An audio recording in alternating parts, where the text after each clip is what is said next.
চকরিয়ায় ডাম্পারের ধাক্কায় জিল্লুর রহমান জুয়েল 22 নামে এক যুবক মৃত্যুর সংবাদ পাওয়া গেছে। ঘটনাটি ঘটেছে 22 সেপ্টেম্বর সকাল 8টার দিকে। ঘটনার স্বজনদের আহাজারি ও স্বজনরা বলেন,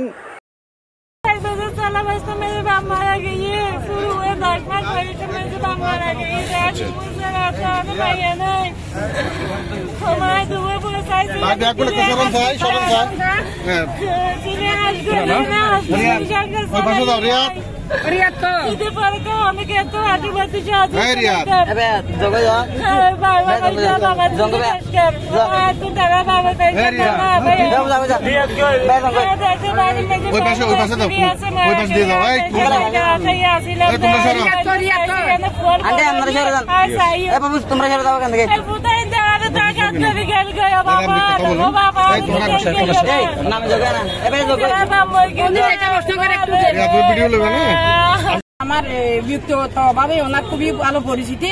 ওনার খুব গরিব অসহায় মানুষ।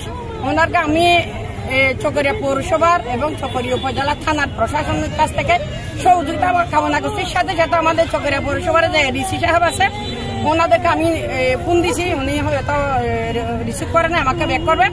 আমি ইউনো সাহেবকেও জানাইছি।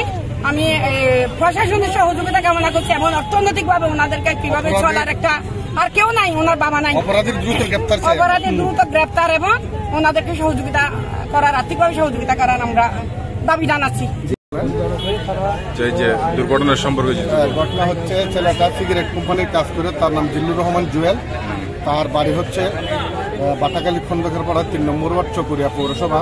তার পিতা হচ্ছে মরহুম শামসুল আলম, তিনি ডিআরআর অফিসের সাবেক পেশকার ছিলেন। ছেলেটা ছোট থাকতে বাবা মারা গেছে, তারা 2 ভাই ছিল আর মা ছিল।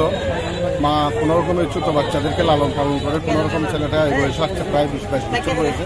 ছেলেটা একটা সিগারেট কোম্পানির চৌরি করে চাকরি করে, সে তার চাকরির দায়িত্ব পালন করতে গিয়ে তার কোম্পানি থেকে মোটরসাইকেল নিয়ে সে রাস্তায় বের হচ্ছে সিগারেট কোম্পানির চাকরির জন্য, চাকরির দায়িত্ব পালনের জন্য।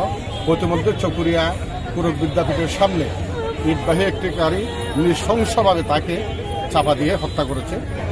ছেলেটা আমি প্রত্যক্ষদর্শী থেকে যা জেনেছি, গাড়িটা ধাক্কা গিয়ে ছেলেটা প্রথমে পড়ে গেছিল। গাড়ি যখন ব্রেক করতো তখন ছেলেটা বাঁচত যদি গাড়িটা ব্রেক করতো। গাড়ি ব্রেক না করে ড্রাইভার উদ্যতভাবে তার মাথার উপর দিয়ে গাড়ি চালিয়ে চলে গেছে। ছেলেটা স্পট ডেথ হয়ে গেছে এবং তার মাথার মগজ বের হয়ে গেছে। তার মা এখন ছোট্ট ভাইকে নিয়ে অসহায় অবস্থা আছে, তার পরিবার খুব অসহায়। এই ছেলেটার ইনকামের উপর, এই ছেলেটার পরিবার ফের একমাত্র ইনকাম উপার্জন খুব ব্যক্তি ছিল এই ছেলেটা। এখন পুরো পরিবারটা অসহায়। আমরা অপরাধীর দ্রুত গ্রেফতার দাবি করছি এবং প্রশাসনের কাছে এই পরিবারের জন্য, অসহায় পরিবারের জন্য আইনি এবং অর্থনৈতিক সহযোগিতা কামনা করছি এবং পরিবারটা যাতে জাস্টিসটা পায় আমরা সেটা প্রশাসন এবং সংশ্লিষ্ট কর্তৃপক্ষের সদয় দৃষ্টি কামনা করছি। আবারও বলছি, অপরাধীকে খুব দ্রুত গ্রেপ্তার করার জন্য জোর দাবি জানাচ্ছে। আর ছেলেটার পরিবারে কেউ নাই, এখান থেকে লাশ মর্গে নেওয়া পর্যন্ত, মর্গখানে দাফন পর্যন্ত প্রয়োজনীয় যাবতীয় ব্যবস্থা যাতে প্রশাসন করে, আমরা প্রশাসনের কাছে সেই আহ্বান জানাচ্ছি, সেই দাবি জানাচ্ছি। ধন্যবাদ।